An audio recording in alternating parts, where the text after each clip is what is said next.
Financial Modeling, Topic 19, Stock Valuation, Section 4, Estimating the R, the discount rate, and G, the growth rate parameters for stock valuation.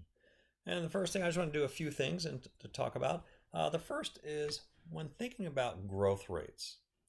Well, you think about maybe you'd have to think about how they're growing their asset base. So again, think about Walmart. Is Walmart increasing the number of stores?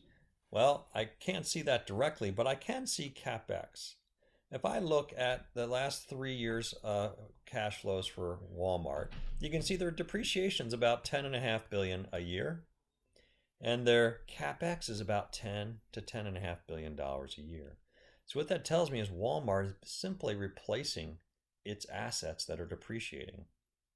So you can think about, well, they don't appear to be building new stores.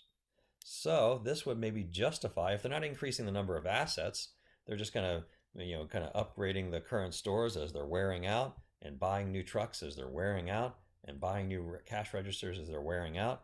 Well, I could make an argument then, if that were the case, that maybe their growth rate would simply be maybe the rate of inflation.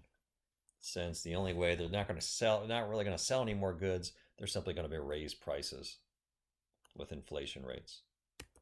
Another growth rate that becomes interesting to take a look at when estimating the growth of the possible growth of earnings is to look at the sustainable growth rate from a prior topic.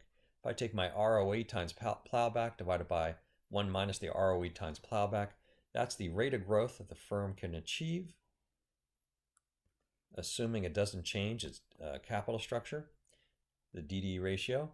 So last year, Walmart had an ROE of 11.5%, a plowback of 10%.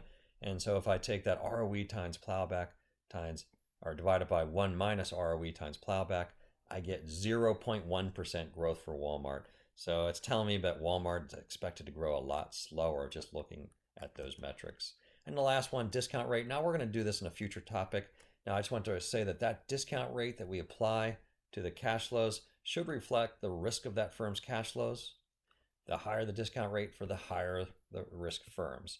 Now, I'm also going to show you in a few topics that the discount rate you should apply to the free cash flows to the firm is the weighted average cost of capital of the firm.